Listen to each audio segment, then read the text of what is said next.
हमारे वृंदावन में एक संत हुए श्री हरिराम व्यास जी। तो हरिराम व्यास जी वृंदावन में विराजे, ओरछा के राजा के कुल गुरु थे। वृंदावन में ऐसी रति हो गई, वृंदावन में ऐसी रीति हो गई श्री हरिराम व्यास जी की कि कभी वृंदावन से जाते नहीं थे बाहर।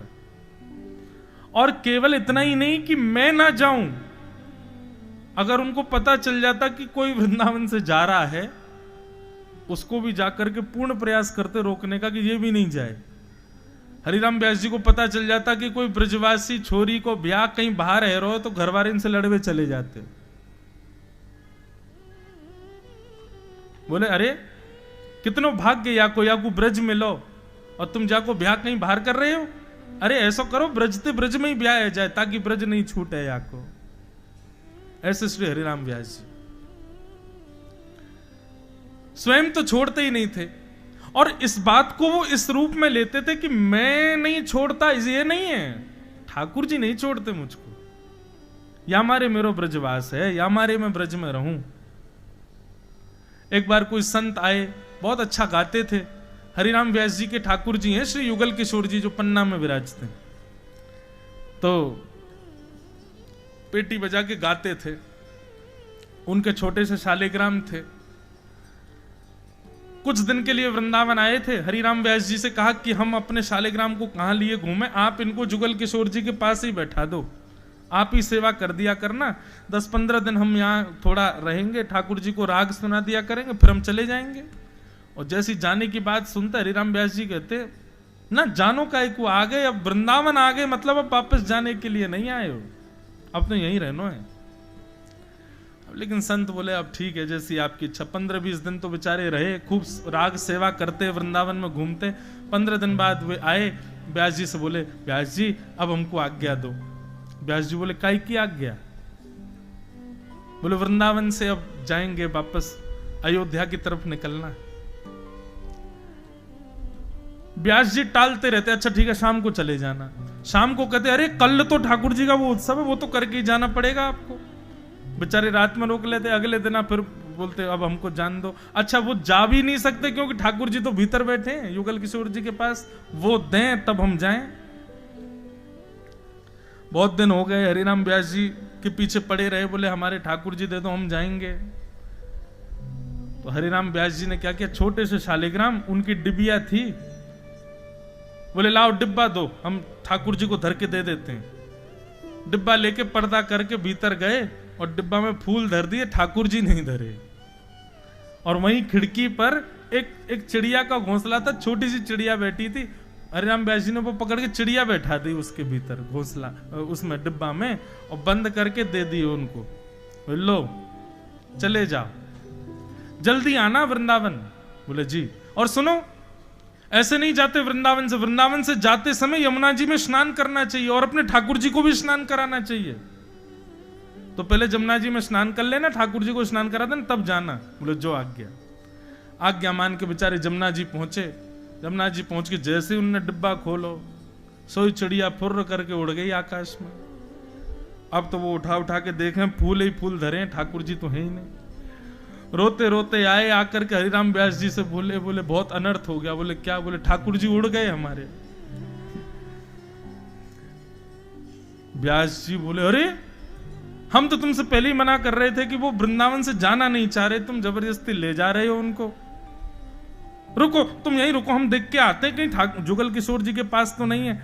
और ऐसे उनको दिखाते हुए गए, और जुगल किशोर, अरे देखो जे बैठे तुम्हारे ठाकुर जी, देखो ये रहे, तुम तो ले जा रहे थे, ये चिड़िया बन के आ गए, फिर से यहीं बैठ गए, अब भैया तुम वृंदावन से जाओ ही मत। और उस व्यक्ति ने अखंड ब्रजवास ले लिया। ऐसी सिचुएशंस जो होती है ना, इनको कहते हैं कि ठाकुर जी पीछे पड़े हैं हमारे। हम तो चाहते हैं कि हम छोड़ें, हम तो चाहते हैं कि हम कथा में नहीं जाएं, हम तो चाहते हैं कि वृंदावन से वापस आएं, लेकिन ट्रेन छूटी नहीं है, छुड़वाई है इन्होंने। ये जो हमारे प्रोग्राम एक्सटेंड हो रहे हैं ना, ये करवा रहे हैं। इसका मतलब ये समझो अब ठाकुर जी पीछे पड़ रहे हैं। भगवत कार्यों में आपकी अवधि जितनी थी उससे अधिक बढ़े तो समझो ठाकुर जी पीछे पड़े हैं। अब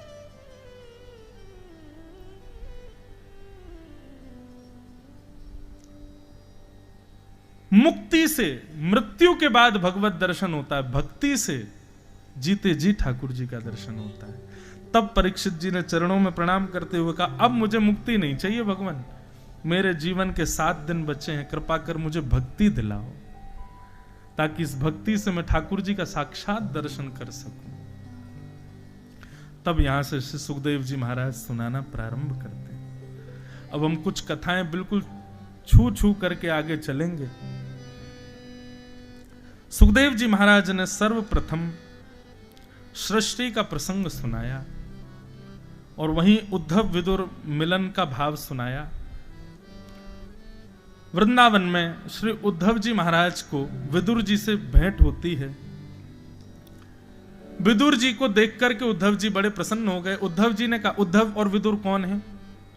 उद्धव जो हैं ये कौरवों के महामंत्री हैं, और विदुर जी जो हैं ये कौरवों के महामंत्री हैं, और उद्धव जी जो हैं ये भगवान के महामंत्री हैं, ठाकुर जी के, द्वारिकाधीश के।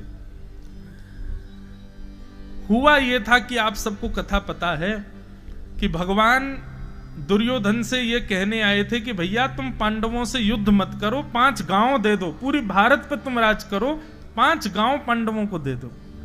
लेकिन दुर्योधन ने कह दिया, सुई के नोक के बराबर जमीन भी बिना युद्ध के नहीं दूंगा।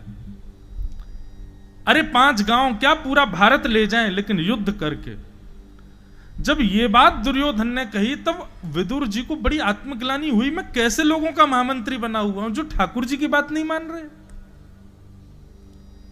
विदुर जी महाराज ने उसी समय मंत्री पद से त्याग कर दिया कि जो ठाकुर जी का नहीं है उससे मेरा कोई संबंध नहीं।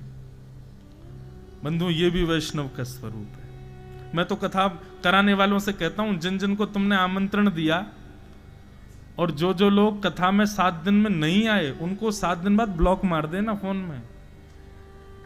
अब हमारा तुमसे कोई संबंध है ही नहीं, तुम आए क्यों नहीं? ठाकुर जी से तुम्हारा कोई प्रेम नहीं। हमारे घर के ब्याह में मत आओ, शादी में मत आओ, जन्मदिन में मत आओ, कभी मत आओ, पर हमारे घर कोई उत्सव हो, ठाकुर जी की लीला हो तो आप जरूर आओ। हम पता है कई लोग हमसे कथा होती है तो कथा में मिलने आते हैं, आकर के महाराज जी आप ऐसा कुछ करो ना कि हम आपके संग रहें, आप ऐसा कुछ करो ना लाल जी हमको। मैंने कहा देखो एक बात हमारी सुनो, या तो हमारे संग रहना नहीं, और यदि आप चाहते हो कि हमारे संग रहना है लाल जी की सेवा में, तो फिर हम जब बुलाएं, हम वैसे नहीं बुलाएंगे, हम बुलाएंगे उत्सव में ही। उत्सव में तुमको आना पड़ेगा, चाहे तुमको 100 काम आए। और हम अपनी स्पष्ट बात बता रहे हैं, उत्सव के लिए जिसको निमंत्रण भेजते हैं, अगर किसी कारण से वो उत्सव में नहीं आता, उसको हम दोबारा निमंत्रण कभी नहीं भेजते।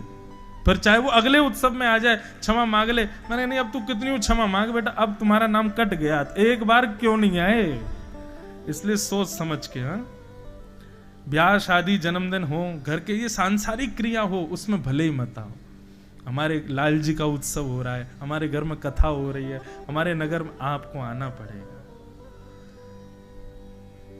और जो जो लोग निमंत्रण देने पर आए 1-2 दिन के लिए, लेकिन रुक गए 3-4 दिन और, उनका नंबर तो प्रायोरिटी में और डाल लेना अपने फोन में कि इनका फोन आए तो एक रिंग में उठाना है। ये भैया ठाकुर जी से प्रेम करते हैं तो हमारा भी इनसे प्रेम ज्यादा है।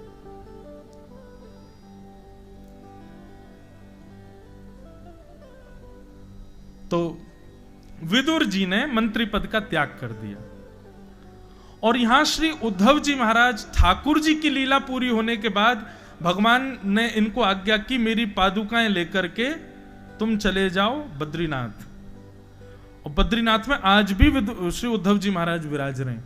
अभी 6 महीने के लिए बद्रीनाथ जी के कपाट बंद होते हैं, तो श्री उद्धव जी का उत्सव विग्रह पांडुकेश्वर में आता है और वहां पर उनकी पूजा होती है। दोनों भक्तों का मिलन, यहां वो मंत्री पद का त्याग करके आए थे, उद्धव जी पादुका लेके बद्रीनाथ जा रहे थे, दोनों का मिलन वृंदावन में हुआ। उद्धव जी को देखते विदुर जी बोले, अरे उद्धव सब छोड़ो, ये बताओ ठाकुर जी कैसे हैं। उद्धव जी के नेत्रों में आंसू आ गए, बोले कि विदुर जी, ठाकुर जी तो लीला पूरी करके चले गए और अपनी पटके में से निकाल के भगवान की पादुका दिखाई, ये पादुकाएं हैं, इनको लेके मैं बद्रीनाथ जा रहा हूं। ये समाचार सुनते ही विदुर जी बहुत रोए। विदुर जी कहने लगे, उद्धव, ठाकुर जी ने मेरे बारे में कुछ कहा, एक बार भी कभी उनको मेरी याद आई थी क्या? उद्धव जी बोले, मैं मुंह पर बड़ाई नहीं कर रहा हूं या तुमको प्रसन्नता हो इसलिए नहीं कह रहा हूं, लेकिन ठाकुर जी ने लीला पूरी करने से पहले भागवत धर्म का उपदेश दिया था। मैं, मैत्रेय मुनि और 3-4 कुछ और विद्वान भी वहां बैठे थे प्रभाषित क्षेत्र में। तुम विश्वास नहीं मानोगे विदुर, हर प्रसंग के बाद भगवान कहते थे, उद्धव, अगर तुम 4-5 लोगों में मेरा विदुर भी यहां बैठा होता तो कितना आनंद आता ना। तुमको मेरा विदुर मिलेगा तो उसको तुम आज्ञा कर देना, वो मैत्रेय मुनि के पास चला जाएगा, मेरे द्वारा दिया गया ज्ञान मैत्रेय मुनि उसको देंगे। ये बात सुनकर के विदुर जी बड़े प्रसन्न हुए, ठाकुर जी मुझको याद करते हैं। तब श्री विदुर जी महाराज मैत्रेय मुनि के आश्रम हरिद्वार गए और हरिद्वार में उन्होंने जाकर के भगवान का अंतिम उपदेश भागवत धर्म मैत्रेय मुनि से सुना। बहुत सुंदर, बहुत ज्ञानवर्धक प्रसंग है, थोड़ा सा स्पर्श कर देता हूं मैं। विदुर जी महाराज प्रश्न करते हैं मैत्रेय मुनि से कि सुखाय कर्माणि करोति लोको न ते सुखम मान्यदुपारमं वा विन्देत भूयस्तद एव दुःखम् यदत्र युक्तम भगवान वदेन्न। बहुत सावधानी से सुनिएगा। मुझे जैसा याद है, मैंने लगभग 2 वर्षों से यह संवाद नहीं कहा कथा में, आज याद आ रहा है तो कह देता हूं थोड़ा। विदुर जी महाराज कहते हैं, प्रभु मेरा आपसे एक प्रश्न है। सुख की कामना के लिए सारा संसार दौड़ रहा है,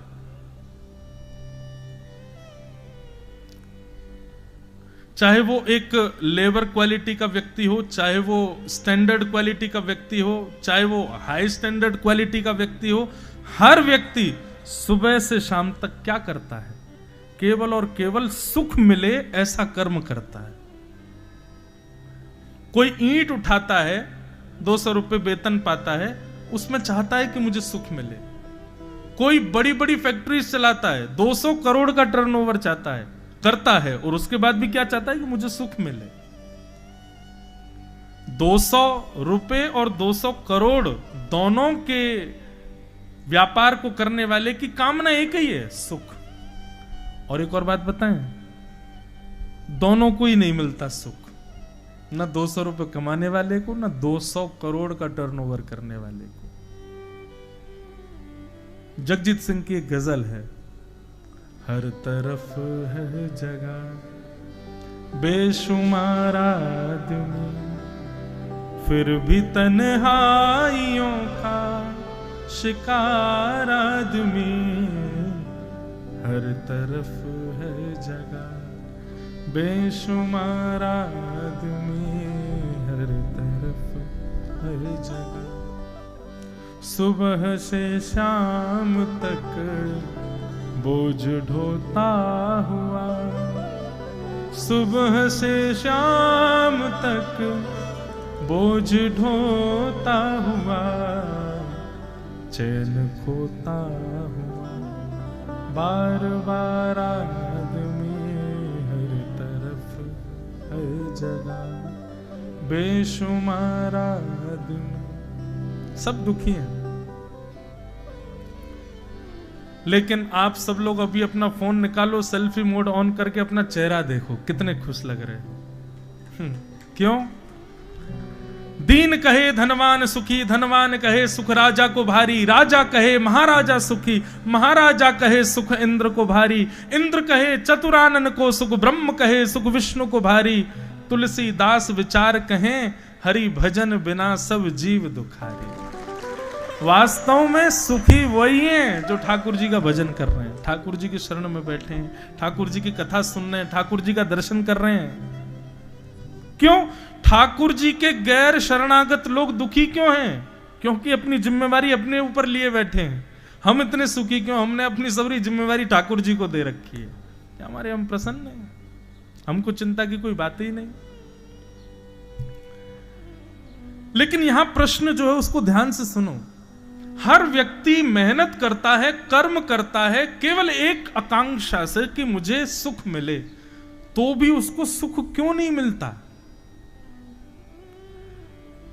ये विदुर जी महाराज का प्रश्न। मैत्रेय मुनि इसका उत्तर देते हैं जो भगवान ने दिया। मैत्रेय मुनि कहते हैं सेयम भगवतो माया। यदि व्यक्ति को कर्म करने पर जो वो चाहता है वो उसको मिल जाएगा तो व्यक्ति कर्म करना बंद कर देगा, आलसी हो जाएगा। आप जो चाहते हो, जिस इच्छा को लेकर के कर्म करना प्रारंभ करते हो, यदि उस इच्छा उस कर्म के सहज क्रिया में मतलब आसानी से वो आपको मिल जाए, तो पहली बात तो आप उस मिली हुई वस्तु का मूल्य नहीं समझ पाओगे। दूसरी बात, आपको लगेगा ये तो ऐसे ही मिल गया मुझे, आलसी हो जाओगे। और यदि ये क्रिया सबके साथ होने लग गई तो सृष्टि कैसे चलेगी, संसार कैसे चलेगा? इसलिए भगवान ने निधान क्या बना दिया? कर्म करो, कर्म करने से तुम्हारे जीवन में धन आएगा, घर आएगा, गाड़ी, उस सब आएंगे, पर केंद्र बिंदु सुख है। पर वो सुख ऐसे आता है जैसे गर्म लू चल रही हो और उसमें बीच में कभी ठंडी हवा छू करके चली जाए, ऐसे आता है सुख हमारे जीवन में। भयंकर गर्मी में कभी कभी ठंडी हवा छू के निकल जाए, ऐसे आता है सुख हमारे जीवन में। ये भगवान की माया है। यहां सुख नहीं मिलेगा। दुखालयम शाश्वतम, पृथ्वी का नाम शास्त्रों में दुखालय है। आलय कहते हैं घर को, विद्यालय, कार्यालय, भोजनालय, ऐसे दुखालय। और उस दुखालय में चाहते हम सुख है। मतलब कोई भूखा व्यक्ति पुस्तकालय में पहुंच गया, लाइब्रेरी खकोर रहा है, बोले कहीं कचौड़ी मिल जाए कैसे मिलेगी? ऐसी दुखालय में सुख नहीं मिल सकता। दूसरा प्रश्न श्री विदुर जी महाराज कहते हैं, अच्छा भगवान एक बात बताओ, सब में भगवान है? बोले हाँ। अगर सब में भगवान है तो फिर बिल्ली वाले भगवान चूहे वाले भगवान को क्यों खा जाते हैं? ये मानव वाला भगवान मुर्गे वाले भगवान को क्यों खा जाता है? ये शेर वाले भगवान हिरण वाले भगवान को क्यों खा जाते हैं? अच्छा ये तो रही भोजन की बात, पर ये मानव सब में भगवान है तो फिर ये प्रतिस्पर्धा क्यों है? इस भगवान को नीचे गिरो, मैं ऊपर चढ़ूंगा। सब भगवान ही है। जब सब में भगवान है तो फिर सब लोग सम क्यों नहीं है? सबके विचार एक जैसे क्यों नहीं है? सबका हृदय एक जैसा क्यों नहीं है? सब अलग अलग क्यों हैं? ये मतियां भिन्न क्यों हैं सब लोगों की? इसका उत्तर भी यही देते हैं, सेयम भगवतो माया। पृथ्वी के संचालन में यह आवश्यक है कि हर व्यक्ति एक दूसरे से भिन्न है। ठाकुर जी एक ही है सबके भीतर, लेकिन फिर भी उसके भीतर भिन्नता है। अगर ये भिन्नता नहीं होगी तो संसार चल नहीं पाएगा। अगर ये भिन्नता नहीं होगी तो सृष्टि में कार्य करना असंभव हो जाएगा। सब धनवान हो जाएं, सबके पास पैसा हो जाए, अब आपको घर बनवाना है, कौन बनाएगा? क्यों? जो ईंट उठाने वाली लेबर है वो भी 200 करोड़ का टर्नओवर करती है, कहां से, किससे उठवाओगे? इसलिए ये ऊंच नीच और कहीं ना कहीं असमंजसता बनी रहती है ताकि इससे संसार चलता रहे। सब एक नहीं हो सकते। आप चाहते हो कि गीता मिल गई, अब सब लोग विद्वान हो जाएं, सब ठीक हो जाएं, सबके विचारधाराएं एक जैसी हो जाएं, नहीं हो पाएगा। विपक्षी दल तो एक होगा ही होगा।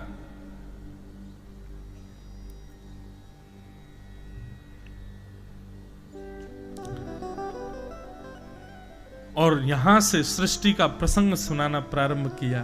कैसे पृथ्वी पर सबसे पहले उद्भिद, जरायुज, अंडज आदि इन सबको बनाया जाता है। तत्पश्चात ब्रह्मा जी ने कैसे कैसे मानवों को बनाया, उन सबका सृष्टि का वर्णन यहां पर किया गया। ब्रह्मा जी ने पहले 4 मानव बनाए, सनक, सनंदन, सनातन, सनत कुमार। पर ये प्रथम मानव थे इसलिए इनको भगवान का दर्जा दे दिया। 10 मानस पुत्र बनाए पर 10 के 10 भगवान के भजन में लग गए, इसलिए सृष्टि नहीं हो पाई। तब ललाट का भेदन करके महादेव रुद्र प्रकट हो गए। भगवान शिव ने आकर के ऐसी सृष्टि करी महाराज की ब्रह्मा जी ने हाथ जोड़ लिए, बोले आप मत करो, आपसे नहीं हो पाएगा। क्यों? को मुखहीन विपुल मुख काहू। ब्रह्मा जी ने शंकर जी से कहा, भाई तुम हमारे ललाट से प्रकट हुए हो, इसका मतलब कहीं ना कहीं तुम हमारे अंश हो, और अंश जो होता है वो पुत्र के समान होता है। तो पिता की गद्दी पर बैठो, हम सृष्टि करते हैं, दुनिया बनाते, तुम भी बनाओ। शंकर जी बोले बताओ क्या करना है? बोले जैसी मैंने बनाई है ये सारे डायग्राम है, ऐसे मानव बनेंगे, ऐसे इंसान, ऐसे जानवर बनेंगे, ऐसे पेड़ पौधे बनेंगे, इन्हीं की देखा देखी बनाओ।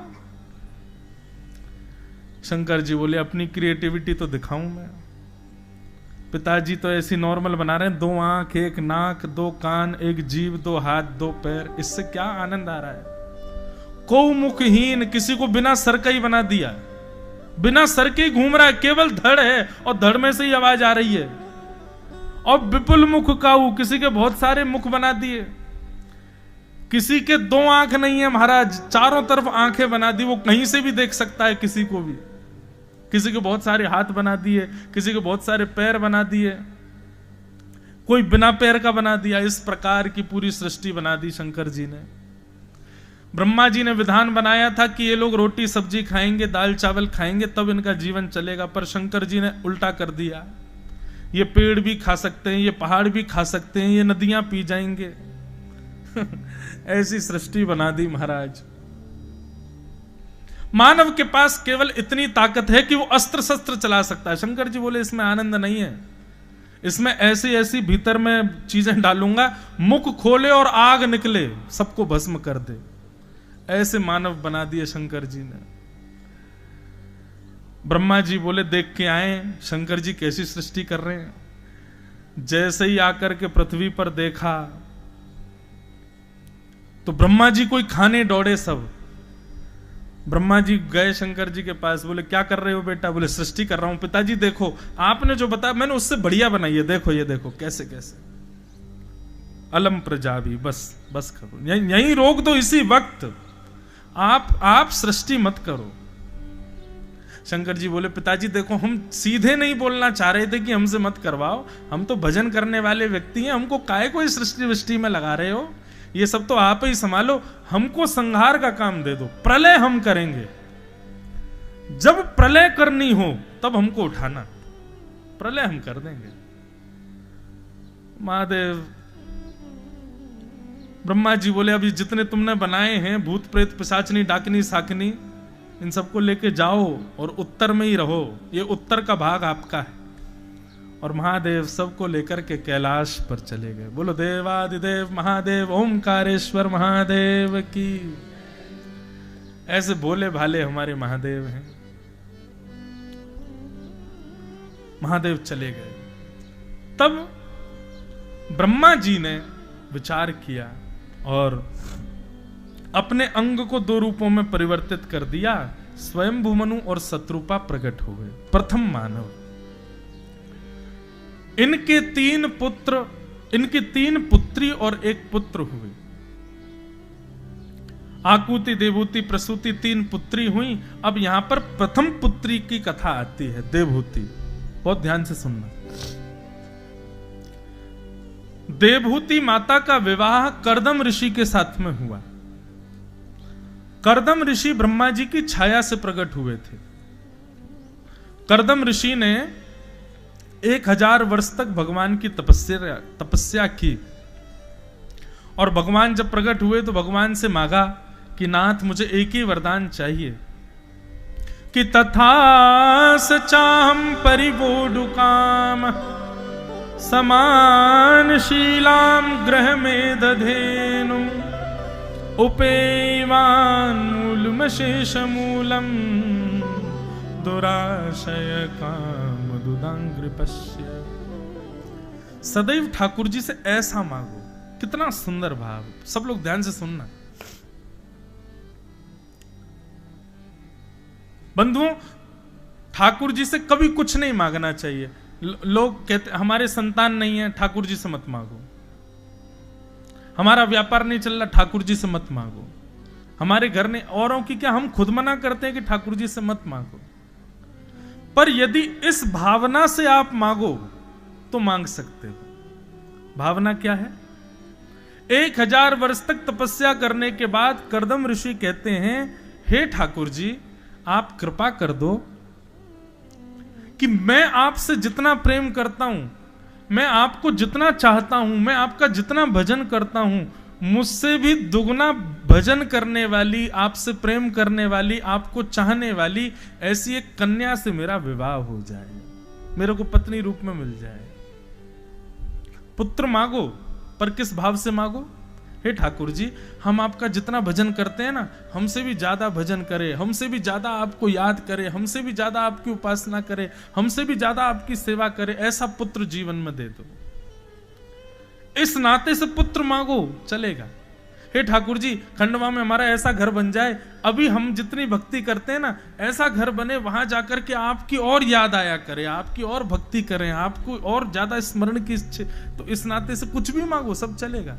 पर इसका मतलब यह नहीं है कि घर बनवाना है तो महाराज जी ने बढ़िया तरीका बताना, इसी नाते से ही मांग लो। चाहिए तो घर, केंद्र में घर नहीं, केंद्र में पुत्र नहीं, केंद्र में पत्नी नहीं, केंद्र में भगवान की भक्ति, तो आप कुछ भी मांग सकते हो। कर्दम ऋषि बोले, ऐसी पत्नी से मेरा ब्याह हो जाए जो मुझसे भी ज्यादा आपसे प्रेम करती। ठाकुर जी इतने प्रसन्न हो गए, वाह कर्दम ऋषि, आपसे भी ज्यादा हमसे प्रेम करने वाली कन्या परसों आपके जीवन में आएगी, उसका नाम है देवहूति, उससे आपका ब्याह होगा। कर्दम ऋषि बोले, बड़ी कृपा भगवान, जय हो, दंडवत। जाते जाते भगवान बोले, सुनो, हमको ना अभी मन नहीं भरा हमारा, तुमने जो मांगा वो तुमको मिलेगा, लेकिन एक वरदान हम अपनी तरफ से दे रहे हैं, तुम्हारा देवभूति के साथ ब्याह होगा और जब संतान होगी ना तो पुत्र के रूप में मैं ही आऊंगा तुम्हारे यहाँ पुत्र बनकर के मैं आऊंगा। अब तुम भी भक्ति करोगे, पत्नी भी भक्ति करेगी, तो संतान साधारण नहीं होगी, फिर तो मैं ही जन्म लेके आऊंगा। कर्दम ऋषि तो आनंदित हो गए और कर्दम ऋषि का विवाह 3 दिन के बाद देवभूति के साथ हुआ। देवभूति और कर्दम ऋषि की 9 पुत्रियों ने पहले जन्म लिया। 9 पुत्रियों का विवाह कर्दम ऋषि ने कर दिया। 10वीं संतान के रूप में भगवान कपिल पधारे। बोलो कपिल भगवान की जय। कपिल भगवान का अवतरण हुआ। अवतरण होते ही ज्यादा बाल्यावस्था में नहीं रहे ठाकुर जी, अपने आप ही थोड़े पौगंड अवस्था की ओर आ गए। भगवान से प्रार्थना करके श्री कर्दम ऋषि तो वन में चले गए, देवहूति माता को ज्ञान उपदेश भगवान ने किया। माता देवहूति को पता है कि मेरे पुत्र साक्षात भगवान हैं। देवहूति माता ने कहा, यह अवसर बार बार नहीं आएगा, अपने जीवन का उद्धार कर लूं, पूछ लूं ठाकुर जी से। और देवहूति माता ने भगवान की स्तुति गाते हुए ठाकुर जी से कुछ प्रश्न किए। इसी को कपिल देवहूति संवाद कहते हैं। हम जिस दिन सोचते हैं कि आज जल्दी जल्दी प्रसंग कहेंगे, उस दिन और ज्यादा समय लगता है कहने में। जैसे ज्यादा चटोरे व्यक्ति को डॉक्टर मना कर दें कि भाई तुमको ये सीमित खाना है, उस दिन उसको ज्यादा मन करेगा उसके बाद कि ये भी खा लूं, ये भी खा लूं। जैसे व्रत होता है ना जिस दिन, उस दिन ज्यादा छोले भटूरे आते हैं दिमाग में, वैसे सामान्य स्थिति में नहीं आते। ऐसे ही होता है, जब आप विपरीत विचार करोगे तो ठाकुर जी ऐसी योजना बनाते हैं कि वो हो ही नहीं पाता। अब हम सोच रहे थे जल्दी जल्दी करेंगे, अब लग रहा है ये प्रसंग छोड़ दिया तो न्याय नहीं दे पाएंगे आपको। देवहूति माता प्रश्न कर रही हैं, थोड़ा सा सुनो। भगवान कि निर्विणा नितराम भूमल असद इंद्रिय तर्षणा येन संभाव्यमानेन प्रपन्नान्धं तम प्रभो। प्रभु हमारे शरीर की 10 इंद्रियां हमको अपनी ओर खींचती हैं। आंख कहते हैं सुंदर दृश्य दिखाओ, जीभ कहती है सुंदर स्वाद चकाओ, कान कहते हैं सुंदर गीत सुनाओ, हाथ कहते हैं सुंदर स्पर्श कराओ, पैर कहते हैं घुमाने ले जाओ। और हम इन 10 इंद्रियों की सेवा में पूरा दिन व्यतीत करते हैं। लेकिन ठाकुर जी इन इंद्रियों की इच्छा पूरी क्यों नहीं होती?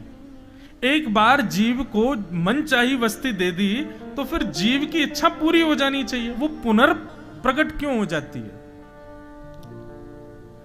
एक बार में हमारे मन को शांति क्यों नहीं मिलती? बार बार इच्छा क्यों होती है भोग भोगने की? ऐसा कोई उपाय बताओ कि हमारी इंद्रियों की इच्छा समाप्त हो जाए। प्रश्न समझ आ गया? भगवान कपिल उत्तर दे रहे हैं कि योग आध्यात्मिक पुंसाम मतो निःश्रेयसाय में अत्यंतो परतीर्यत्र दुःखस्य च सुखस्य च चित्तः खल्वस्य बन्धाय मुक्तये चात्मनो मतम् गुणेषु सक्तं बन्धाय रतं वा पुंसि मुक्तये। भगवान कपिल कहते हैं मां, सबसे पहली बात तो यह कि इंद्रियां असद नहीं है। आंख, नाक, जीभ, कान, हाथ, पैर, इनकी कोई इच्छा नहीं होती है। इच्छा होती है मन की। आंख तो वही देखती है जो आप दिखाओगे, जीभ वही खाएगी जो आप खिलाओगे। ये खाने की इच्छा, अब रसगुल्ला है, वो कब तक स्वादिष्ट लगता है पता है? जब तक डिब्बे में है और डिब्बे से जीभ तक है। जीभ से आगे रसगुल्ले का स्वाद खत्म।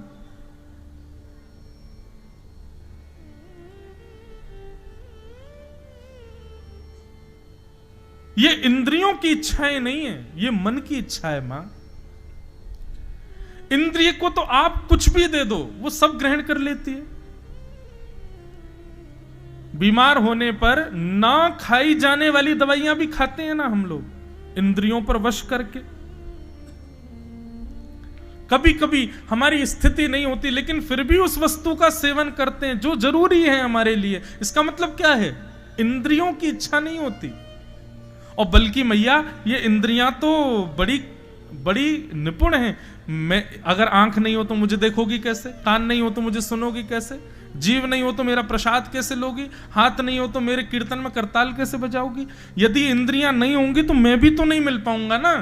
तो इन इंद्रियों को आप असद नहीं कह सकती हो। असद इंद्रियां नहीं है, असद मन है। और मन के बिगड़ने का एक ही उपाय है, एक ही कारण है बस। वो क्या है? संगति, संग दोष। अच्छा, संगति के नाम पर कई लोग सोचते हैं केवल मित्रता, परिवार, जिन लोगों के हम संग रहते हैं उसी को ही संगति कहते हैं। नहीं, हर वो वस्तु जो आपके तन के पास है वो सब संगत कहलाता है। वस्त्र भी सत्संग है, भोजन भी सत्संग है, चेहरे पर क्या लगाना है क्या नहीं लगाना यह भी सत्संग है, गले में कौन सी प्रकार की माला पहननी है यह भी सत्संग है, इत्र लगाना है कि परफ्यूम लगाना है यह भी सत्संग है। इन सब से हमारे मन पर प्रभाव पड़ता है। हम क्या खाते हैं, क्या पहनते हैं, कैसे रहते हैं, कि कहां जाते हैं, क्या सोचते हैं, क्या विचार, ये सब सत्संग का स्वरूप है।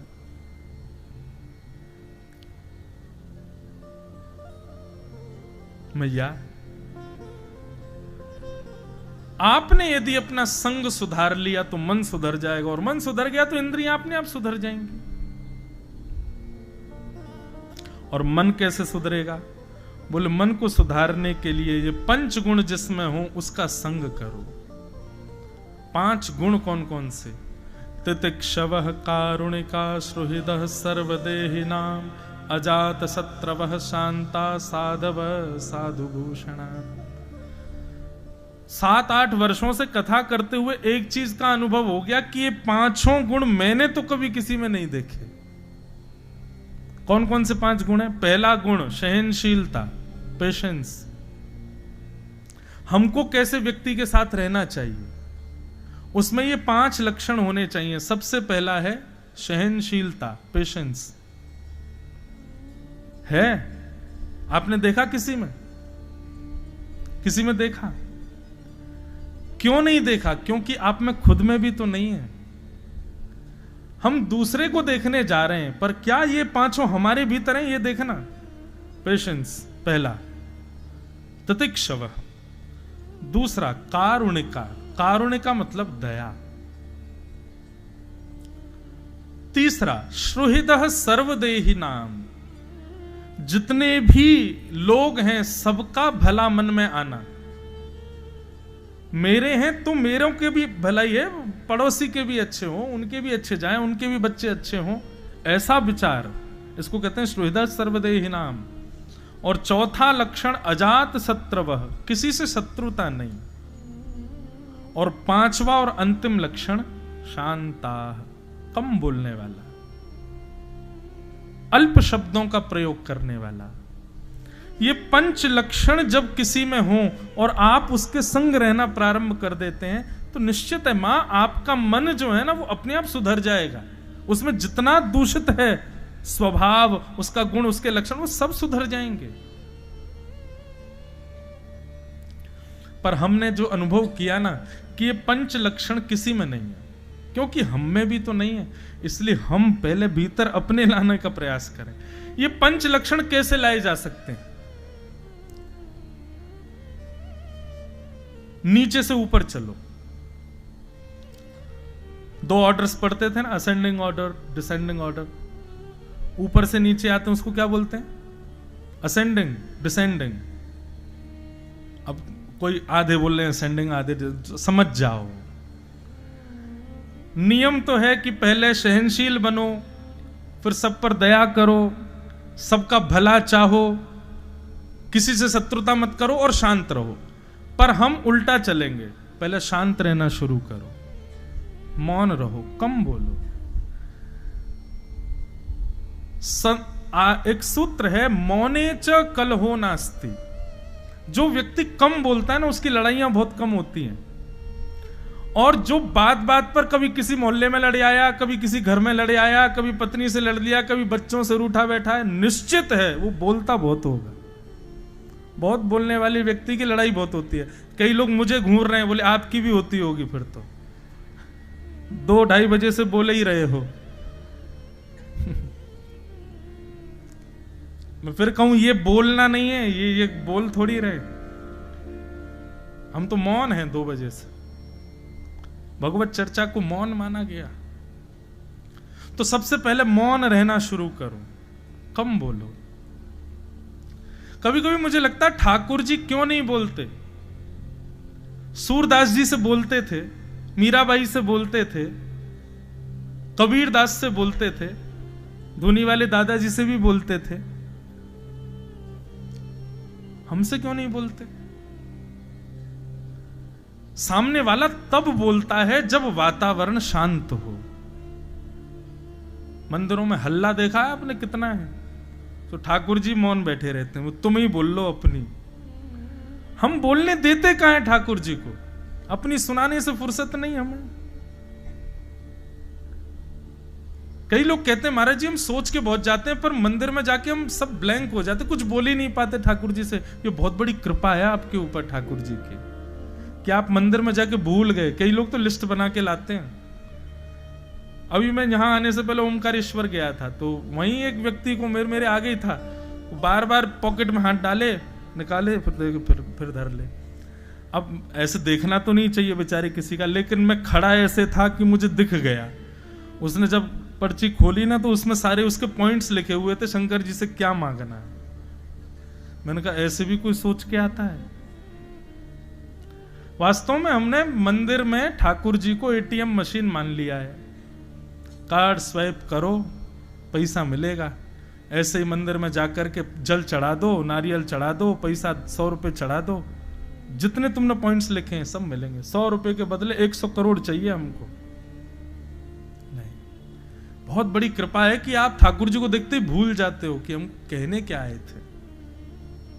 मौन, मौन रहोगे तो आपके भीतर अपने आप आपका कोई शत्रु नहीं होगा, जो चौथा लक्षण है। मौन व्यक्ति का शत्रु नहीं होता। तो दो लक्षण आ गए, मौन आ गया, अशत्रुता आ गई। अब तीसरा लक्षण क्या था? सबका भला चाहना। जब कोई शत्रु होगा ही नहीं तो अपने आप सबका भला होगा, अपने आप सबके भले की इच्छा रखोगे। तो मौन हो गए, अशत्रुता हो गई, सबके भले चाहने की इच्छा। फिर आ गया चौथा, दया। जब सबका भला चाहोगे तो निश्चित है दया से ही चाहोगे। और जब ये चार लक्षण आएंगे तो पहला सबसे कठिन लक्षण अपने आप आएगा, सहनशीलता। ये पंच लक्षण, ये भागवत की फिलॉसफी है। इसको दर्शन शास्त्र कहते हैं, जो अभी हम सुन रहे हैं, कपिल देवभूति संवाद। इसी को ही संस्कृत में सांख्य शास्त्र कहा जाता है, हिंदी में दर्शन शास्त्र, इंग्लिश में फिलॉसफी। बहुत अद्भुत है। अगर कोई व्यक्ति एक एक श्लोक कपिल देवभूति संवाद का पढ़ ले, उसको जीवन में कभी कोई संशय नहीं हो सकता। और वो जिसको देखेगा, जहां देखना चाहेगा, वहां ठाकुर जी का दर्शन कर सकता है। ऐसी दृष्टि मिल जाएगी। तो भगवान ने इस प्रकार ये पंच लक्षण बताए। मैया ने और भी कई प्रश्न किए, सबको हम प्रणाम करते हैं और सबका उत्तर भगवान कपिल ने दिया। इस प्रकार कपिल देवभूति संवाद को वंदन करते हैं। बोलो कपिल भगवान की। आगे बंधुओं, भागवत में भगवान के परम भक्त श्री ध्रुव जी महाराज का चरित्र आता है। इन्हीं देवभूति माता के भाई का नाम है उत्तानपाद, और उत्तानपाद के पुत्र का नाम है ध्रुव। एक प्रकार से देखा जाए तो ध्रुव जी के भुआ के बेटे हैं कपिल भगवान। तो श्री ध्रुव जी का चरित्र कैसे आता है कि उत्तानपाद राजा की दो पत्नियां थीं। सुनीति और सुरुचि, दो पत्नी। सुनीति कहते हैं बुद्धि को, और सुरुचि कहते हैं मन को। हम सबकी भी दो पत्नियां हैं, सुनीति और सुरुचि। एक पत्नी बुद्धि है, दूसरी पत्नी मन है। हम कोई भी काम करते हैं इन दोनों की रजामंदी से ही करते हैं। पर हमारा ज्यादा लगाव किससे है? बुद्धि से कि मन से? किससे है?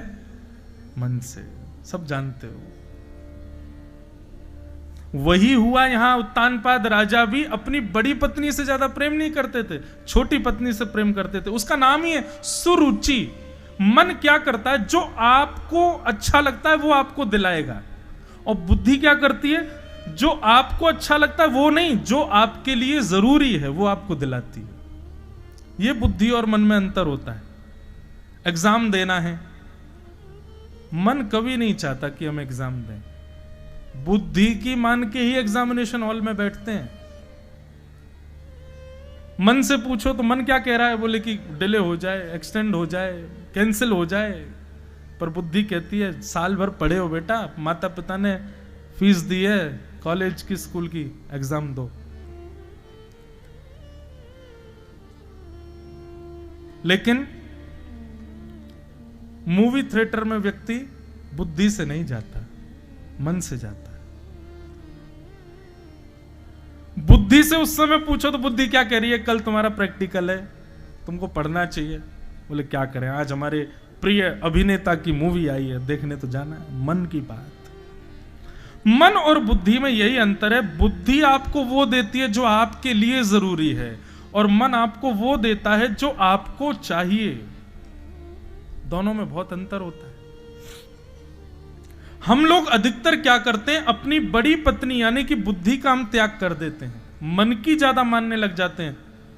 और मन की ज्यादा मानने वाला व्यक्ति ही एक समय आने पर राक्षस बन जाता है। और वह भी कब? जब मन सत्संग में ना जाता हो, मन अच्छे लोगों के बीच ना रहता हो, मन कथाएं ना सुनता हो। मन, यहां पर बैठे लोग भी अधिकतर मन वाले ही हैं। यहां पर भी आप लोग आए हैं तो वो मन से ही आए हैं, पर ये वो वाला मन है जिसमें बुद्धि भी उसकी सहायिका है। ज्यादा कॉम्प्लिकेशन में मत चले जाना, बस समझ लो बात को। दो पत्नियां हैं पर दोनों एक दूसरे से रूठी रहती हैं, बुद्धि अलग रहती है, मन अलग रहता है। आध्यात्मिक व्यक्ति के साथ ऐसा नहीं है। आध्यात्मिक व्यक्ति का जो मन है वही बुद्धि है। कथा में आने वाले व्यक्ति मन से भी आते हैं और बुद्धि से भी आते हैं, लेकिन अधिकतर लोग क्या करते हैं, बुद्धि का परित्याग कर देते हैं, मन के मार्ग पर रहते हैं। और मन वो देता है जिसमें आप आलसी बनो, जिसमें आपको सुख मिले। राजा उत्तानपाद ने बड़ी पत्नी का त्याग कर दिया। बड़ी पत्नी के पुत्र का नाम हुआ ध्रुव और छोटी पत्नी के पुत्र का नाम उत्तम। एक दिन अपनी पिता की गोद में बैठने की इच्छा ध्रुव की हुई। 4 वर्ष की आयु थी, पर छोटी मां ने रोक दिया। तुम अपने पिता की गोद में तब तक नहीं बैठ सकते जब तक तुम मेरे गर्भ से जन्म नहीं लोगे। इसलिए तुमको अगर वहां पे बैठना है तो वन में जाओ, भगवान का भजन करो, और भजन करके भगवान के वरदान मांगो। ध्रुव, तो भगवान से कहना, हे नाथ, मेरे प्राण निकल जाएं और मैं छोटी मां के गर्भ में चला जाऊं, वहां जन्म लूं, तब तुम इस गद्दी पर बैठ पाओगे। कैसी मां है? सुरुचि। मन ऐसा ही है बंधुओं, मन आपको किसी भी स्थिति तक गिरा सकता है। गलत काम करने वाले व्यक्ति को भी पता है कि ठाकुर जी देख रहे हैं, लेकिन फिर भी वो करता है। चोरी करने वाले चोर को नहीं पता क्या कि ठाकुर जी की दृष्टि है। हर जगह सबको पता है कि कर्म का भोग तो, फल तो भोगना पड़ेगा, लेकिन इससे भी भयभीत नहीं होता व्यक्ति, फिर भी गलत कर देता है। इसका मतलब क्या है? ये बुद्धि से नहीं, ये मन से किया गया काम है। मन कई बार ठाकुर जी हैं इस सत्ता को भी अदृश्य कर देता है और हम गलत करते हैं। फिर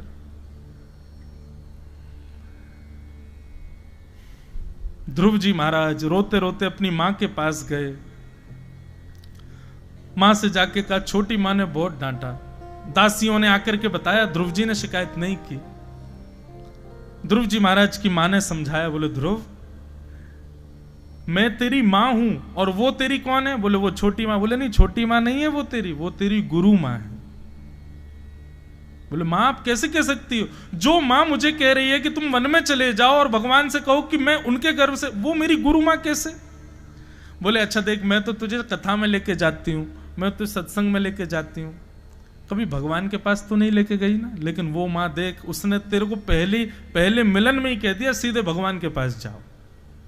उसके बाद क्या कहा बेटा वो भूल जा कि भगवान से वरदान क्या मांगना है। सही पूछे तो ध्रुव, ठाकुर जी जब सामने आएंगे ना तो कुछ मांग ही नहीं पाएगा तू।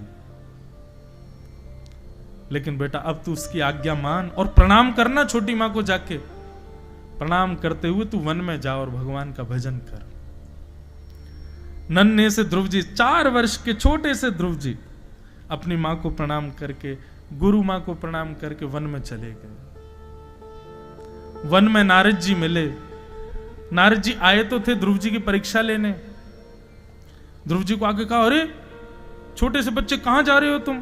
बोले वन में जा रहा हूं भगवान को भजने। बोले वन में भगवान नहीं रहते, वन में शेर रहता है, भालू रहता है, चलो जाओ मां के पास जाओ। कहां जा रहे हो वन में?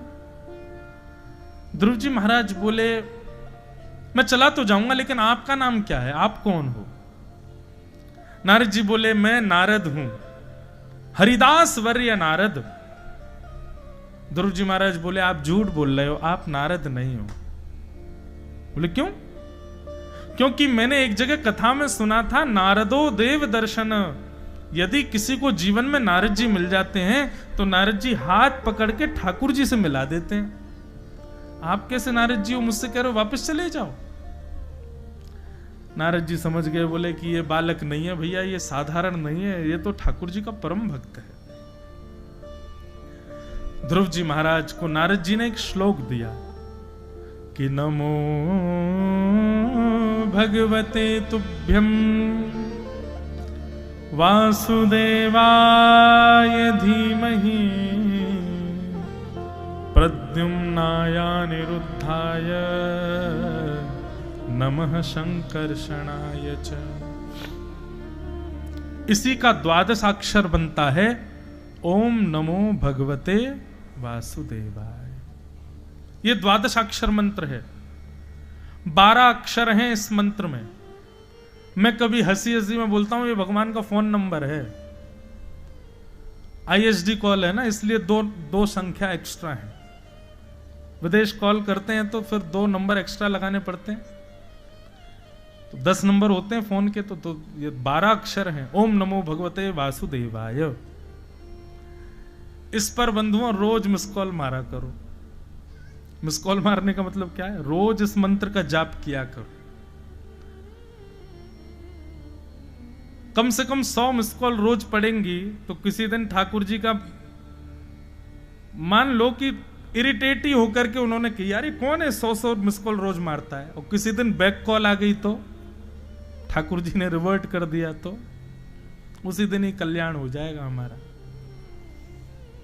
ये 12 अक्षर मंत्र भगवत प्राप्ति का सर्वोत्कृष्ट साधन है। इस मंत्र को बंधुओं याद कर लो, याद ही है सबको। बस कई लोग गलत बोलते हैं, ओम नमो भगवते वासुदेवाय नमः, नहीं, ओम नमो भगवते वासुदेवाय। बस चलते फिरते उठते बैठते हर समय इसको जपते रहो। इससे बड़ा कोई मंत्र नहीं। अब मंत्रों में बंधुओं ये भी मत रखो कौन सा अच्छा मंत्र, कौन सा नीचा मंत्र, कौन सा, सब भगवान के नाम है, सब श्रेष्ठ है। ध्रुव जी महाराज इस मंत्र को लेकर के वन में गए और पहला महीना जैसे प्रारंभ हुआ तो 3 रात्रि तक ध्रुव जी ने कुछ नहीं खाया, और 3 रात्रि बाद केवल फल खा करके और इस मंत्र का जाप करके भजन करते। मतलब 3 दिन का व्रत करते हुए भजन करने लगे। दूसरा महीना प्रारंभ हुआ, ध्रुव जी बोले भगवान नहीं आए अभी तक मेरे पास, तो 3 की जगह अब 6 दिन कर दिए और भगवान का भजन करने लगे। नहीं मिले ठाकुर जी तो तीसरा महीना प्रारंभ हुआ, अब 6 की जगह 9 दिन कर दिए व्रत के और ठाकुर जी को भजने लगे। 5वां महीना प्रारंभ हुआ, ध्रुव जी महाराज बोले ठाकुर जी नहीं आए, 12 दिन का व्रत कर लिया। और 12 दिन में ये और था कि हर महीने अपनी भोजन की संख्या भी कम कर रहे थे। पहले महीने फल खाते थे, दूसरा महीना जब 6 दिन का व्रत होता था तब पत्ते खाते थे, तीसरा महीना जब प्रारंभ हुआ तो ध्रुव जी महाराज केवल जल पीते थे। और चौथा महीना प्रारंभ हुआ, चौथे महीने में वर्णन आता है भागवत जी में, 12 दिन में जल और फल सब छोड़ दिया, 12 दिन में केवल एक बार श्वास लेते थे, श्वास जीतने लगे अपनी। 5वां महीना प्रारंभ हुआ, ध्रुव जी बोले ठाकुर जी नहीं आए। 5वां महीना प्रारंभ होते ध्रुव जी ने अपनी वायु को वशीकृत किया और अपनी श्वास को रोक लिया, बोले प्राण त्याग दूंगा यदि ठाकुर जी नहीं आए तो। नन्हे से 4.5 वर्ष के बालक के द्वारा की गई इतनी भयावह तपस्या, 5 महीने होते ही सारे देवता दौड़े दौड़े भगवान के पास गए, बोले भगवान हम आपसे प्रार्थना कर रहे हैं, कृपा कीजिए, इस बालक को दर्शन देने जाइए भगवान। ठाकुर जी ने गरुण जी को बुलाया, गरुण जी पर शंख चक्र गदा पद्मधारी श्रीमन नारायण विराजमान हो गए और देवताओं को कह के गए ऐसे भक्त को दर्शन देने नहीं जा रहे हम, ऐसे भक्त का दर्शन करने जा रहे हैं। और ध्रुव जी की उस परम भक्ति से प्रसन्न होकर के शंख चक्र गदा पद्मधारी चतुर्भुज नारायण भगवान गरुण पर आसीन होकर के श्री ध्रुव जी महाराज के सामने आकर के प्रस्तुत हो गए। बंधुओं 4 महीने में, और हम यहां पे जीवन निकाल रहे हैं पूरा अपना, हमको ठाकुर जी नहीं मिल रहे। आपकी नर्मदा जी की परिक्रमा भी 6 महीने की होती है, पैदल यदि करें तो 6 महीने में कुछ भी सही व्यक्ति नर्मदा जी के तट पर रह रहा है और बड़े नियम कानून है उसके भी उस हिसाब से रह रहा है, उस नाते से तो उसको 6 महीना में 33 कोटि देवता मिल जाने चाहिए। लेकिन फिर भी मैंने सुना है कि महादेव तो कभी ना कभी अनुभव कराते ही हैं। नर्मदा परिक्रमा यदि कोई करे तो महादेव का दर्शन तो निश्चित होगा उसको। पर प्रश्न ये है कि ध्रुव जी को इतनी जल्दी कैसे मिल गए भगवान? किसी ने कहा राजा का बेटा है ना। अच्छा, यदि राजा का बेटा है तो कंस तो स्वयं राजा था, हिरण्यकश्यप स्वयं राजा था, उनको तो मार दिया भगवान ने। राजा का कोई लोभ थोड़ी है ठाकुर जी को। किसी ने कहा, बोले ध्रुव जी छोटी अवस्था के बालक है ना, छोटी आयु है, 4 वर्ष के, इसलिए भगवान को दया आ गई होगी। ऐसी बात नहीं। कितने बालक बेचारे जन्म लेते ही प्राण त्याग देते हैं। दया आनी हो तो ठाकुर जी उन पर भी दया करें। तो फिर कारण क्या है? ये 4 महीने में भगवान कैसे मिल गए ध्रुव जी को? इसके पीछे बहुत कारण सब लोग कहते हैं, पर मैं अपनी मति से एक बात कहूं। ध्रुव जी की भक्ति में व्रत कितना है ये जरूरी नहीं है। ध्रुव जी की भक्ति में वो क्या खाते हैं, क्या छोड़ते हैं, ये जरूरी नहीं है। ध्रुव जी की भक्ति में मंत्र कौन सा बोल रहे हैं यह भी जरूरी नहीं है। पर ध्रुव जी 4 महीने में ठाकुर जी से मिलने के लिए बेचैन कितने थे ये जरूरी था। वो व्याकुल कितने थे। आपका मंत्र कितना बड़ा है, आपका व्रत कितना बड़ा है, आपका अनुष्ठान कितना बड़ा है, आपकी तपस्या कितनी बड़ी है, ये जरूरी नहीं है। कई लोग बोलते हैं हम 4 घंटे भगवान की सेवा करते हैं। 4 घंटे जरूरी नहीं है, 4 मिनट भी बहुत है। यदि 4 मिनट आपका मन एक जगह पर ही रहता हो तो। ध्रुव जी की 4 महीने की भक्ति इसलिए श्रेष्ठ है क्योंकि 4 महीनों में ध्रुव जी इतने व्याकुल हैं कि ठाकुर जी को आना ही पड़ेगा।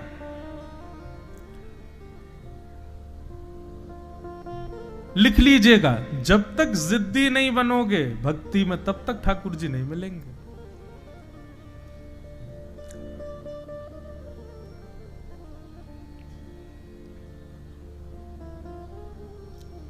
और एक बात कहूं, हर भक्त ने जिद की है ठाकुर जी को प्राप्त करने में।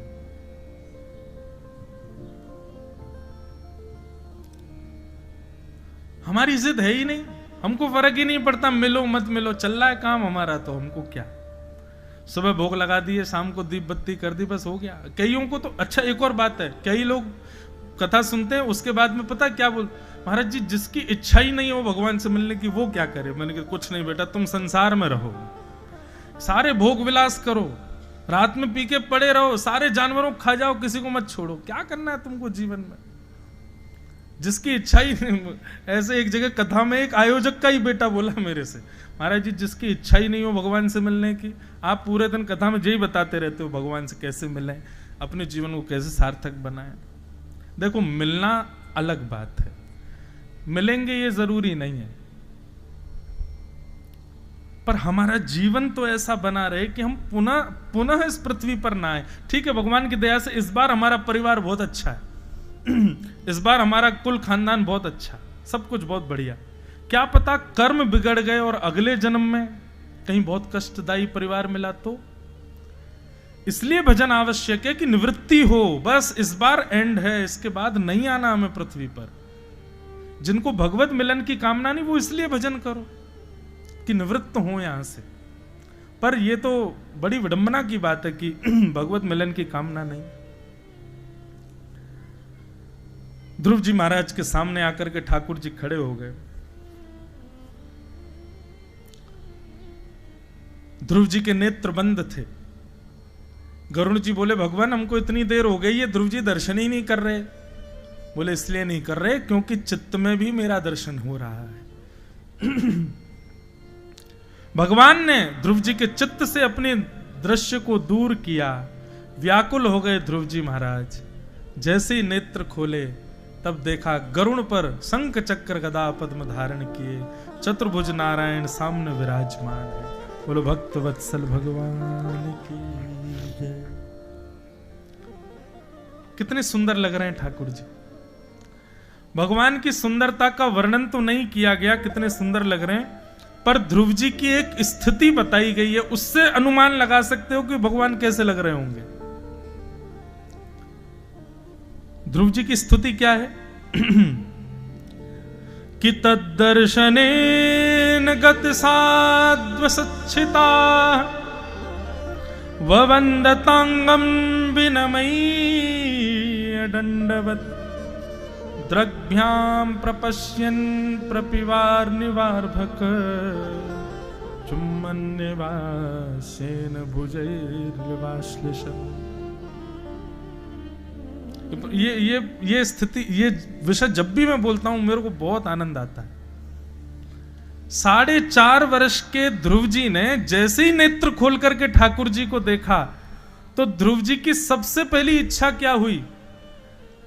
एक तो होता है भगवान यदि कभी सामने, कभी कभी खुद से पूछो, कभी भगवान यदि प्रत्यक्ष आपके सामने आ गए तो आप क्या करोगे? कभी पूछा खुद से? हमको, क्योंकि हम पे विश्वास ही नहीं है कि हमको कभी भगवान मिलेंगे तो पूछेंगे क्यों? हमको ये भरोसा हो चुका है कि ठाकुर जी हमको तो मिलने वाले हैं नहीं, इसलिए ये प्रश्न हमने खुद से कभी पूछा ही नहीं कि ठाकुर जी मिलेंगे तो क्या करोगे।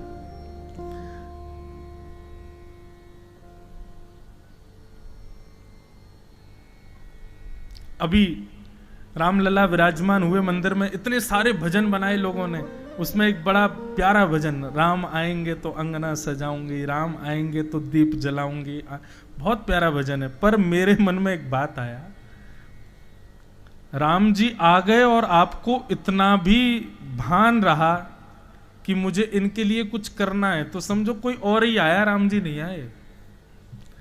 राम जी आएंगे तो बेसुध हो जाओगे, राम जी आएंगे तो बस पूरा शरीर कंपायमान होगा, नेत्रों से अविरल अश्रुधार गिरेगी और कुछ नहीं होगा, कुछ कर ही नहीं पाओगे। ध्रुव जी महाराज ये भूल गए कि मुझे दंडवत प्रणाम करना है। जैसे ही ठाकुर जी को देखा तो ठाकुर जी का प्रथम दर्शन कर, पहली बार भगवान को देखते ही ध्रुव जी के मन में यह स्थिति हुई कि द्रग्भ्याम प्रपश्यन् प्रपिवार निवार्भकम चुम्बन निवासेन भुजैर्वाश्लिषन्। ध्रुव जी के मन में आ रहा है कि मेरे को ले जाके इनकी गोद में कोई बैठा दे, मैं जोर से इनको अपनी छोटी छोटी भुजाओं में जकड़ लूं और इनके ये जो गुलाब जामुन जैसे गाल हैं इनको अपने दतुइयाओं से काट जाऊं। इतने प्यारे लग रहे हैं ठाकुर जी, इतने सुंदर लग रहे हैं। मेरे मन में कभी कभी ये बात आती है, 4.5 वर्ष के बालक को क्या पता होता है कि गले से लगाना है या उसके गालों का स्पर्श करना है। इस 4 वर्ष के बालक को कहां पता होती है सब बात। पर ये ठाकुर जी का रूप ही ऐसा है कि उसको, उनको कोई भी देखेगा उसके मन में यही आएगा कि मैं इनको हृदय से लगा लूं, मैं इनसे प्रेम कर लूं। ध्रुव जी महाराज दूर खड़े, नेत्रों से अविरल अश्रुधार गिर रही है। ठाकुर जी बोले बोलो, 4 महीने से बड़ी तपस्या कर रहे थे, अब हम आ गए, कुछ तो कहो। ध्रुव जी महाराज ने इशारा किया, बोले मेरे पास शब्द ही नहीं, मैं क्या बोलूं भगवान। भगवान ने अपने शंख का स्पर्श कराया और ध्रुव जी महाराज स्तुति गाते।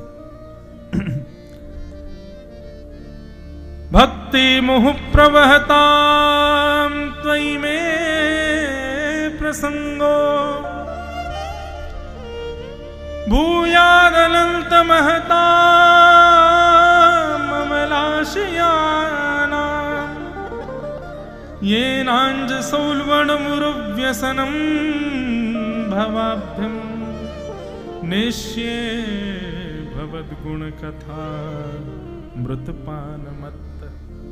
ध्रुव जी ने बहुत बड़ी स्तुति गाई, पर उन्होंने स्तुति के अंत में भगवान से क्या कहा? ठाकुर जी मैं आपसे कुछ मांगना चाहता हूं। भगवान बोले मांगो। बोले नाथ आप मेरे से दूर हो जाओ पर आपकी कथा मुझसे कभी दूर ना हो, ऐसी कृपा कर दो। आप वापस वैकुंठ चले जाएं और कृपा करके जाएं कि मैं जीवन पर्यंत आपकी कथा सुनता रहूं, आपके सत्संग को श्रवण करता रहूं, आपकी लीला अनुवाद मेरे कानों में सदा गूंजते रहें, ऐसी कृपा मुझ पर कर दो। जैसे एक नशे में धुत रहने वाला व्यक्ति सदा मदिरा की कामना करता है, वैसे ही मुझे भी एक लत लगा दो कि मैं आपकी कथा श्रवण की कामना रखूं, कथा में ही रहूं, कथा में ही जीऊं, बस आपका लीला सुनता रहूं, यही मुझे चाहिए भगवान, और कुछ नहीं चाहिए। ध्रुव जी महाराज की इस स्तुति को सुनकर के ठाकुर जी बड़े प्रसन्न हो गए। भगवान ने कहा ध्रुव अब हमारी बात सुनो। तुम वापस जाओ और 36,000 वर्ष तक पृथ्वी पर राज्य करो। ध्रुव जी रोने लग गए, बोले भगवान ये क्या कर रहे हैं आप? आपके दर्शन के बाद आप 36,000 वर्ष की पृथ्वी का राज्य क्यों दे रहे हैं मुझको? भगवान बोले क्योंकि तुम्हारी प्रथम कामना अपने पिता की गद्दी पर बैठने की थी। तुम्हारी पहली कामना मुझसे मिलने की यही थी कि तुम अपने पिता की गोद में बैठना चाहते हो, राज्य गद्दी पर बैठना चाहते हो। बोले ठाकुर जी वो पहले थी, अब मेरी ऐसी कोई कामना नहीं है, अब मुझे कुछ नहीं चाहिए। भगवान बोले यही तो बात है, मैं अपने समस्त वैष्णवों को ये बताना चाहता हूं, किसी कामना से यदि आप ठाकुर जी के पास गए और कहीं ठाकुर जी ने उस कामना को पूरा कर दिया तो वो इतनी मात्रा में वो कामना पूरी कर देंगे कि आप ऊब जाओगे उससे। इसलिए कर्म से जो प्राप्त हो जाए उस पर विश्वास रखो, ठाकुर जी से मत मांगो, क्योंकि यदि ठाकुर जी ने दे दिया तो वो इतना दे देंगे, इतना दे देंगे कि आप परेशान हो जाएंगे उससे। और किसी व्यक्ति को यदि सब कुछ मिल जाए ना तो वो इसीलिए दुखी हो जाएगा कि मुझ पे सब कुछ क्यों है, मुझ पे कोई अभाव क्यों नहीं है, मैं जो चाहता हूं मुझे मिल जाता है, वो इसी बात से दुखी रहेगा। इसलिए ठाकुर जी से कभी कुछ मत मांगो, बस यही मांगो कि नाथ आप कृपा बनाए रखना, बस आपका स्मरण हमारे चित्त से कभी ना जाए। ध्रुव जी महाराज को 36,000 वर्ष का राज्य मिला और राज्य के बाद 36,000 वर्ष राज्य करने के बाद ध्रुव जी भगवत धाम को प्रस्थान कर गए। बोलो ध्रुव जी महाराज की जय। ध्रुव जी के ऊपर इस प्रकार भगवान ने अनुग्रह किया। अब आगे बंधुओं, ध्रुव जी के वंश में ध्रुव के बेटा उत्कल, उत्कल के वंश में बैन, बैन के पुत्र भगवान पृथु, जिन्होंने भगवान से 10,000 कान मांगे। कल वो लाली आई थी, वो कह रही थी ना, पृथु महाराज ने भगवान से मांगा मुझे 10,000 कान मिले। कैसे मांगा? बोले नाथ ऐसी कृपा कर दो कि ये सुनने की जो शक्ति है ना वो हमारे रोम रोम में प्रकट हो जाए, क्योंकि आपकी कथा सुनने के लिए 2 कान बहुत कम है, हम रोम रोम से सुनना चाहते हैं ठाकुर जी आपको। ऐसे श्री पृथु महाराज, जिनकी वजह से धरती को पृथ्वी कहा जाता है।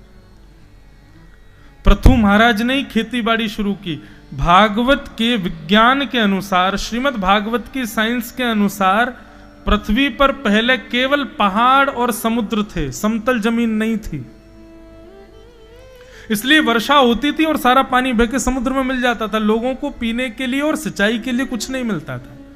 तब पृथु महाराज ने आधे से ज्यादा पर्वतों को काट दिया। आज भी पृथ्वी थोड़ी सी उबड़ खाबड़ ही है, थोड़ी सी ऊंची नीची ही है, समतल नहीं है कहीं भी।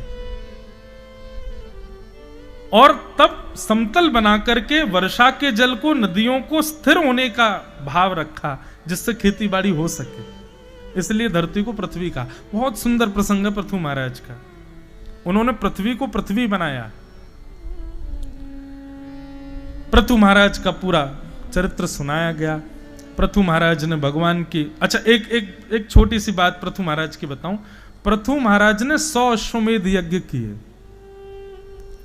100 अश्वमेध यज्ञ करने का फल यह मिलता है कि 100 अश्वमेध यज्ञ पूर्ण होते ही आपको इंद्र की पदवी मिल जाएगी। बंधुओं एक बात कहें,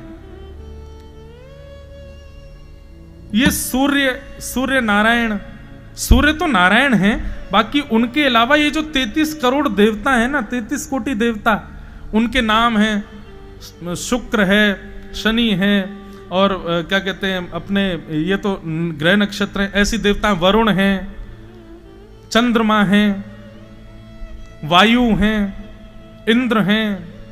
ये सारे जो देव हैं ना, ये पदवियां हैं, ये कोई एक व्यक्ति का नाम नहीं है। और ये पदवियां हम ही मानवों में से किसी किसी को मिलती है। मानिए जब प्रलय होगा ना पृथ्वी का, तो प्रलय केवल पृथ्वी का नहीं होगा, देवलोक तक प्रलय होता है, ब्रह्मा के लोक तक प्रलय होता है। और प्रलय होने के बाद क्या होता है, पिछले मनवंतर में जितने लोगों ने जितना पुण्य किया होगा, उनके पुण्य के अनुसार फिर उनको बांटा जाएगा। हाँ भाई तुम इंद्र बनो, तुम चंद्रमा बन जाओ, तुम वायु के अधिष्ठाता होगे, तुम वरुण देवता रहोगे। इस प्रकार हम मानवों के ही भीतर जो आत्मा है उसी को ही देवत्व प्रदान कर दिया जाता है। ठीक उसी प्रकार कहते हैं कि 100 अश्वमेध यज्ञ जो व्यक्ति करता है उसको इंद्र की पदवी मिलती है। इसलिए आपने देखा होगा कभी आप पूजा कराएं घर में तो पंडित जी आपसे कहते होंगे उठने से पहले आसन के नीचे जल छोड़ो और उस जल को नेत्रों से लगाओ। क्यों? और नेत्रों से लगाते समय बोलो शम शक्राय नमः। शक्र कौन है? ये इंद्र है। इंद्र क्या करता है बंधुओं, जैसे ही आप कोई अनुष्ठान करते हैं और बिना जल छोड़े उठ जाते हैं तो आसन में आपका जो पुण्य इकट्ठा हुआ उसको इंद्र ले जाता है, ताकि आपका पुण्य इतना ना बन जाए कि उसकी गद्दी पे आप बैठ जाओ। इसलिए पंडित जी कहते हैं कि जल आंखों से लगाओ ताकि आपका पुण्य आपको ही मिले। ऐसे ही 100 अश्वमेध यज्ञों की पूर्णता पर इंद्र की पदवी मिलती है।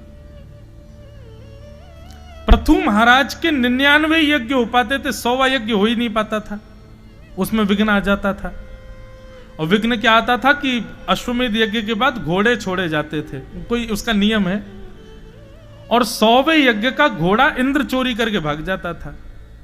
पृथु महाराज ने अनेक बार प्रयास किया लेकिन 100वां यज्ञ पूर्ण नहीं हो पाया। तो पृथु महाराज को क्रोध आ गया, इंद्र को मारने के लिए प्रयास करने लगे। इतने में ही भगवान प्रकट हो गए और प्रकट होकर के पृथु महाराज को रोका। बोले ये बार बार मेरे घोड़े लेके भाग जाता। ठाकुर जी बोले ये नहीं लेके भागता, मैं ही नहीं चाहता कि तुम्हारे 100 यज्ञ पूर्ण हो। क्यों? बोले आप हमारे भक्त हो, आप हमारी भक्ति करते हो और हम चाहते हैं आप सदा हमारी भक्ति करो। अगर आपको इंद्र की पदवी मिल गई 100 अश्वमेध यज्ञ पूर्ण करने पर तो आप हमारी भक्ति नहीं कर पाओगे। मैं नहीं चाहता कि आपकी भक्ति छूटे, इसलिए आपका यज्ञ पूर्ण नहीं हो रहा है। कई बार हम लोगों को प्रयास करने पर भी श्रेष्ठता नहीं मिलती, तो कहीं ना कहीं उसमें भगवत इच्छा है। कहीं हम श्रेष्ठ हो जाएंगे तो शायद हम ठाकुर जी को भूल जाएं, इसलिए ठाकुर जी भयभीत होकर हमको इस श्रेष्ठता ना दिला रहे हो, ऐसी बात। पृथु महाराज का चरित्र आया, इन्हीं के वंश में फिर आगे चल करके भरत जी हुए, ऋषभदेव के पुत्र, 100 पुत्र हुए, नवयोगेश्वर हुए, आदि आदि भरत रहुगण संवाद हुआ। भूगोल खगोल का वर्णन, नरकों का वर्णन किया गया। नरक वर्णन करने के बाद में अजामिल उपाख्यान सुनाया। नरक कौन जाता है इसके बारे में बताया। जिह्वा न वक्ति भगवद गुण नाम ध्येयम चेतश्च न स्मरति तच्चरणारविंदम कृष्णाय नो नमति यत्सिरये कदापि तानाय ध्वस्यमसतो कृत विष्णु कृत्यान। जो अपने पूरे दिन में एक बार भी जीव से भगवान का नाम नहीं गाता, जो अपने पूरे दिन में एक बार भी चित्त में भगवान का स्मरण नहीं करता, जो अपने पूरे दिन में एक बार भी ठाकुर जी को नमन नहीं करता, सर नहीं झुकाता, ऐसा व्यक्ति यदि पूरा दिन व्यतीत कर दे बिना भगवत स्मरण के और रात्रि में कहीं उसकी मृत्यु हो जाए तो निश्चित है एक क्षण के लिए सही उसको नरक जाना पड़ेगा।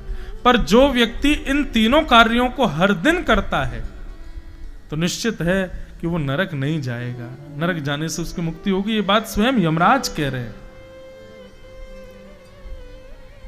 इस प्रकार नरकों का वर्णन किया गया। आगे भगवान के परम भक्त श्री वृत्रासुर की कथा, वृत्रासुर की कथा के पश्चात श्री प्रहलाद जी का चरित्र आया। हिरण्यकश्यप,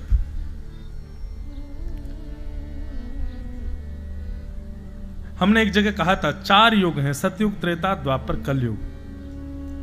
और चारों युगों में 4 राक्षस कौन है? सतयुग का राक्षस हिरण्यकश्यप, त्रेता का राक्षस रावण, कंस द्वापर का राक्षस और कलयुग का राक्षस अहमत्व, मैं। ये जो मैं है, अभिमान, यही कलयुग का राक्षस है, इससे बचो। तो सतयुग का राक्षस है हिरण्यकश्यप। हिरण्यकश्यप ने ब्रह्मा जी से वरदान मांगा कि मुझे अमर कर दो। ब्रह्मा जी बोले नहीं कर सकते, सॉरी, कुछ और मांगो। तो हिरण्यकश्यप ने फिर बहुत सारे वरदान मांगे, ना ऊपर मरूं, ना नीचे मरूं, ना अंदर मरूं, ना बाहर मरूं, आदि आदि सब वरदान मांगे। ब्रह्मा जी बोले तथास्तु। हिरण्यकश्यप बोले मैंने 3 अक्षर का वरदान मांगा, अमर, आपने मना कर दिया। और वही अमरत्व मैंने इतनी सारी लिस्ट बना के मांगा, आपने कह दिया तथास्तु। मैंने कोई जरिया छोड़ा ही नहीं मरने का, अब मैं किसी भी तरह से नहीं मर सकता। ब्रह्मा जी बोले 2-4 और तेरे मन में आ रहे हो तो तू और मांग ले, मैं उन पे भी तथास्तु कह दूंगा, लेकिन फिर भी तू मरेगा। आपकी बनाई हुई सृष्टि में किसी से ना मरूं, तथास्तु। 12 महीनों में नहीं मरूं, तथास्तु। ना सजीव से मरूं, ना निर्जीव से मरूं, तथास्तु। ना जानवर से मरूं, ना मानव से, तथास्तु। हिरण्यकश्यप बोले अब? बोले अब भी मरेगा। और कुछ आ रहा हो दिमाग में तो बोल। ना दिन में मरूं, ना रात में, बोले तथास्तु।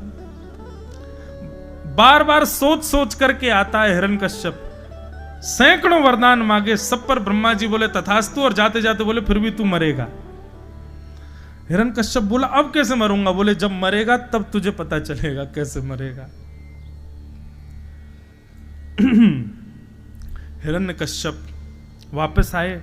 जब तपस्या के लिए गए थे तब उनकी पत्नी गर्भवती थी, और जब लौट करके आए तो वो बालक जन्म लेके 5 वर्ष का हो चुका था, उसका नाम था प्रहलाद। जब हिरण्यकश्यप तपस्या करने गए, इसी समय में नारद जी ने आकर के उनकी पत्नी कयाधु को भागवत की कथा सुनाई, जिसकी वजह से गर्भस्थ बालक जो था उसमें भगवत भक्ति के गुण आ गए। अपने छोटे पुत्र प्रहलाद को देखकर के हिरण्यकश्यप बड़े खुश हो गए। गोद में लेकर के बैठाया, कहा बेटा कुछ अच्छी बात बताओ। तुम विद्यालय जाते हो? बोले हाँ। अच्छा बताओ, तुमने अब तक क्या अच्छा सीखा, मुझे कुछ बताओ। प्रहलाद जी महाराज बोले बताऊं पिताजी? बोले हाँ बताओ। पिताजी भगवान की प्राप्ति 9 प्रकार से होती है। श्रवणम कीर्तनम विष्णु, स्मरणम पाद सेवनम, अर्चनम वंदनम दास्यम, सख्यात्म निवेदनम। पिताजी ये भक्ति के 9 सोपान हैं। श्रवणम, पहले सुनो, कीर्तनम विष्णु, फिर कीर्तन करो, फिर स्मरणम, उनको याद करो, पाद सेवनम, उनके चरण की सेवा करो, अर्चनम, उनकी अर्चना करो, वंदना करो, दास, दास से बन जाओ, और फिर सख्य, भगवान को सखा मान लो, और अंतिम आत्मनिवेदनम। ये 9 प्रकार की भक्ति हैं पिताजी। इनमें से प्रारंभ करके जब भक्ति हम नवदा भक्ति तक पहुंचते हैं तो ठाकुर जी हमको मिल जाते हैं। हिरण्यकश्यप को क्रोध आया, मेरे शत्रु हरि का नाम लेता है, उसकी भक्ति के प्रकल्प मुझी को बताता है, ये मेरा पुत्र हो ही नहीं सकता, ये मेरा पुत्र है ही नहीं, इसको मार दो। सैनिकों को आज्ञा कर दी। सैनिकों ने खूब प्रयास किया, लेकिन प्रहलाद जी का बाल बांका नहीं कर पाए। सब सैनिक बोलने लगे, हे प्रहलाद तू मरता क्यों नहीं है? तेरे को हमने पहाड़ से फेंक दिया, तेरे को नदी में डुबा दिया, विषैले सर्पों के बीच में डाल दिया, तू मरता क्यों नहीं है? प्रहलाद जी बोले बताऊं? बोले हाँ। कि दंता गजानाम कुलिशाग्र निष्ठुर, शीर्णायते ते नवलम ममैत, महाविपत्ताप विनाशनोयम जनार्दनानुस्मरणानुभाव। ये इतनी सारी स्थितियों से मैं जीवित बच गया, ये मेरा बल नहीं है। तो फिर बोले त्रिलोकीनाथ जगन्नाथ भगवान का नाम मेरे पास है। अरे मैं क्या बताऊं, मैंने भी कभी अपने ठाकुर जी को नहीं देखा, केवल उनका नाम का आश्रय है मेरे पास, उनका नाम जपता रहता हूं मैं। अरे राक्षसों सोचो, जिस भगवान को मैंने कभी देखा नहीं, जिस रक्षक को मैंने कभी देखा नहीं, उसका नाम का आश्रय मेरी इतनी रक्षा कर रहा है। यदि कभी प्रत्यक्ष ठाकुर जी आ गए तो क्या होगा? तुम पूछते हो तुम्हारी रक्षा कौन करता है? भगवान का नाम रक्षा कर रहा है। जिस दिन ठाकुर जी प्रकट होंगे तो क्या होगा, सोचो बंधुओं। ये विश्वास, राम से बड़ा राम का नाम, ठाकुर जी से बड़ा ठाकुर जी का नाम है। हम आप सब लोगों ने कभी ठाकुर जी का प्रत्यक्ष दर्शन नहीं किया, पर पूरा जीवन व्यतीत किसके आधार पर कर रहे हैं हम? केवल नाम, भगवान का नाम ही सुना है हमने, और ये नाम ही हमारे सारे काम बना देता है, नाम ही हमको सब कुछ करा देता है, नाम से ही सब विश्वास प्रकट हो जाता है। कभी कोई विषम परिस्थिति पड़ जाए तो वही नाम ही हमको वहां से आगे ले जाता है। इस नाम में इतनी सामर्थ्य। ये नाम। होली का भुआ आई लेकर के चिता में बैठ गई प्रहलाद जी को। प्रातःकाल होते ही देखा होलिका जल गई, प्रहलाद जी बच गए। उसी के आनंद में हम आप सब लोग ये होली उत्सव मनाते हैं। जब होली का दहन हुआ और होली का दहन के बाद प्रहलाद जी सुरक्षित बचे, तो उसी राख को उड़ा करके लोगों ने एक दूसरे के गालों पर लगाया, एक दूसरे को उसके ऊपर छींटे मार दिए।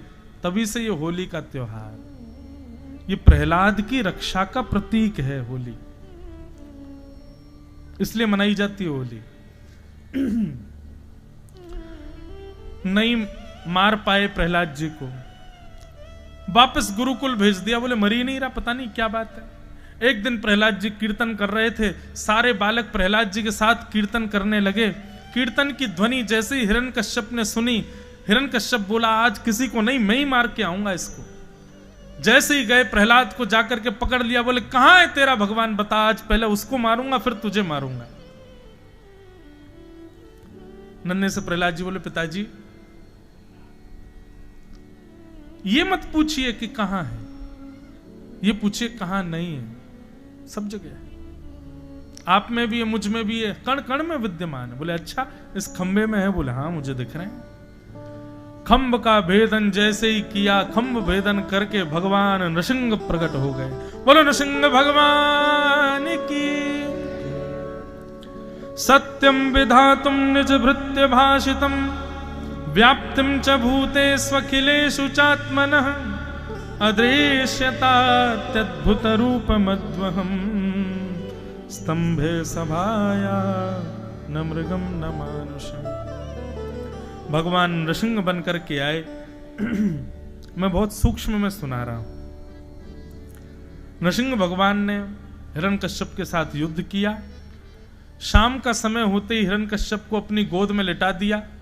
जैसे ही उसके पेट को फाड़ने लगे भगवान, हिरण्यकश्यप बोला रुकिए रुकिए रुकिए, आप नहीं मार सकते मुझको। भगवान बोले क्यों? मैंने वरदान मांगे हैं। बोले क्या क्या मांगा, जल्दी जल्दी बता। बोले मैंने मांगा ना दिन में मरूं ना रात में मरूं। भगवान बोले क्या हो रहा है तू ही बता। बोले तो शाम हो रही है, ना ऊपर मरूं ना नीचे मरूं। भगवान बोले तू ही बता तू कहां है। बोले कि आपने मुझे गोद में लिटा रखा है, बीच में हूं, ना नीचे ना ऊपर। मैंने ब्रह्मा से मांगा था उनकी बनाई हुई सृष्टि में किसी से ना मरूं। भगवान बोले भले आदमी ब्रह्मा नहीं बनाता मुझको, मैं बनाता हूं ब्रह्मा को। मैंने ब्रह्मा जी से मांगा ना जानवर से मरूं ना इंसान से। भगवान नृसिंह बोले तू ही बता हम तेरे को क्या लग रहे हैं। बोले आपका मुख तो शेर जैसा है लेकिन चलते फिरते बोलते मानवों जैसे हो। और बता। बोले आप मुझे नहीं मार सकते, मैंने वरदान मांगा 12 महीने में किसी भी दिन ना मरूं। भगवान बोले 4 साल में आने वाला ये 13वां महीना मैंने तेरे लिए ही बनाया है। बोले 13वां महीना भी था क्या? बोले और नहीं तो। बोले मुझे पता नहीं था, नहीं तो मैं मांग लेता ब्रह्मा जी से। और अंत तो गत्वा नृसिंह भगवान ने उसके पेट को विदीर्ण करते हुए उसका वध कर दिया। सबने स्तुति गाई भगवान की, लेकिन भगवान का क्रोध शांत नहीं हुआ। ब्रह्मा जी आ गए, शंकर जी आ गए, हनुमान जी भी स्तुति करने आए, किम पुरुष भी स्तुति करने आए, लक्ष्मी भी स्तुति करने आई, लेकिन नृसिंह भगवान का क्रोध शांत नहीं हुआ। तब ब्रह्मा जी ने प्रहलाद से कहा बोले तुम करो स्तुति, तुम्हारे लिए आए हैं। आहा, असली तो यही भाव है जो प्रहलाद कह रहे हैं। प्रहलाद जी कहते हैं भगवान कि ब्रह्मादय सुरगुणा मुनयोथ सिद्धा सत्वैकतान्मतयो वचसा प्रवाहै नाराधितुं पुरगुणै रधुनापि पिप्रू किं तुष्टुमर्हति समे हरिरुग्र जाते। ठाकुर जी, देवताओं जैसी अद्भुत शब्दावली नहीं है मेरे पास, देवताओं जैसी लच्छेदार वाणी नहीं है। अरे कहां तक कहूं, मैं तो आपके स्पर्श के योग्य भी नहीं हूं, मैं एक राक्षस का बेटा हूं। हमारे यहां मांस भक्षण भी होता है, अपवित्र भोजन बनता है, मेरी तो रसोई भी आपके लिए नहीं है, उस रसोई का भोजन मैं करता हूं तो मैं आपके स्पर्श लायक भी नहीं हूं भगवान। लेकिन आप ये भी तो सोच सकते हैं, जब मैं किसी लायक ही नहीं था तो मैंने आपका भजन क्यों किया। प्रहलाद जी कह रहे हैं, जब मैं किसी लायक था ही नहीं तो फिर मैंने आपका भजन क्यों किया, क्योंकि मुझे यह विश्वास था कि आप पवित्रता अपवित्रता नहीं देखते। आप तो ये भी नहीं देखते कि आपको इंसान बुला रहा है कि जानवर, आप तो गजेंद्र की रक्षा करने भी चले गए थे। ये भेद बुद्धि हमारे अंदर है कि हम पवित्र हैं कि अपवित्र हैं, हम ऊंची जात के हम नीची जात के। ठाकुर जी थोड़ी विचार करते हैं इन सब पर। इसलिए नाथ मैंने आपका भजन किया, आप पधारे हैं भगवान, बड़ी कृपा। प्रहलाद की शब्दावली सुनते ही भगवान ने प्रहलाद को गोद में ले लिया, चाटने लगे जीभ से, जैसे एक शेर चाटता ना अपने बालक को, ऐसे नृसिंह भगवान चाट रहे हैं प्रहलाद जी को और बार बार हृदय से लगा के कह रहे हैं, प्रहलाद तू कुछ मांग ले। भगवान प्रहलाद जी बोले मांग लूं? बोले हाँ। सो ठाकुर जी तो विशाल, प्रहलाद जी बेचारे इतने से। ठाकुर जी का हाथ उठाया प्रहलाद जी ने और ठाकुर जी के हाथ पर अपना हाथ रखा और कहा कि भगवान आपको हाथ देखने आता है? भगवान बोले क्या देखना है? तुम्हारा भविष्य कैसा होगा, तुम्हारे ब्याह कब होगा, ये सब देखना है क्या? नहीं नहीं नहीं, ये सब मत देखिए भगवान, बस मेरे हाथ में ये देख करके बता दीजिए कि मेरे हृदय में आपके प्रति निष्काम प्रीति भाव प्रेम कब प्रकट होगा। नृसिंह भगवान भावुक हो गए। प्रहलाद, ये इतना घमासान तेरे से मिलने के लिए हुआ? हिरण्याक्ष हिरण्यकश्यप राक्षस का वध कर दिया, ब्रह्मा आदि देवताओं की स्तुति को मैंने स्वीकार कर दिया, इतना सब कुछ तेरे लिए हो गया और तू अब भी ये सोचता है कि तेरे अंदर निष्काम भक्ति नहीं है? इसी को कहते हैं भक्ति का स्वभाव, भक्ति का स्वरूप। हम लोग जरा सी एक कथा क्या सुन ली, उसी में ही अभिमान आ जाता है। हम तो कथा सुन लेते हैं, हमको तो सब याद है, हमको तो सारे प्रसंग याद हैं। तिलक क्या लगा लेते हैं, हमसे बड़ा कोई भक्त नहीं है। गोवर्धन की परिक्रमा क्या लगा दी, पूरे नगर में ढिंडोरा पीट देते हैं। और यहां प्रहलाद के लिए भगवान नृसिंह रूप धारण करके आ गए। अब भी प्रहलाद ये सोचता है कि मेरी भक्ति में कोई कमी है। चैतन्य महाप्रभु कहते हैं, अपने आप को सदा तृण से भी कमजोर मानो, तृणादपि समीचेन, मैं कुछ योग्य हूं, ये भाव कभी हृदय में मत आने देना। जिस दिन ये भाव आया कि मैंने ठाकुर जी की सेवा की, मैंने कथा करवाई, मैंने कथा सुनी, मैं वृंदावन जाता हूं, मैं तो परिक्रमा लगा लेता हूं, उसी दिन से आपकी भक्ति सूक्ष्म होनी शुरू हो जाएगी। आप कुछ भी नहीं कर सकते, सब ठाकुर जी करा रहे हैं। ये भाव प्रहलाद जी के लिए सब कुछ हो गया, लेकिन प्रहलाद जी फिर भी कहते हैं कि शायद मेरी भक्ति में कोई कमी है। अपने आप को सदा ऐसा मानो। प्रहलाद जी महाराज ने चरणों में वंदन किया। भगवान बोले कुछ मांग तो लो। तो प्रहलाद जी कहते हैं, क्वाहम रज प्रभव ईश तमोधिकेस्मिन् जातः सुरेतर कुले त्वबपानुपम वा न ब्रह्मणो न तु भवस्य न वै रमाय यन्मेर्पितः शिरसि पद्मकर प्रसाद।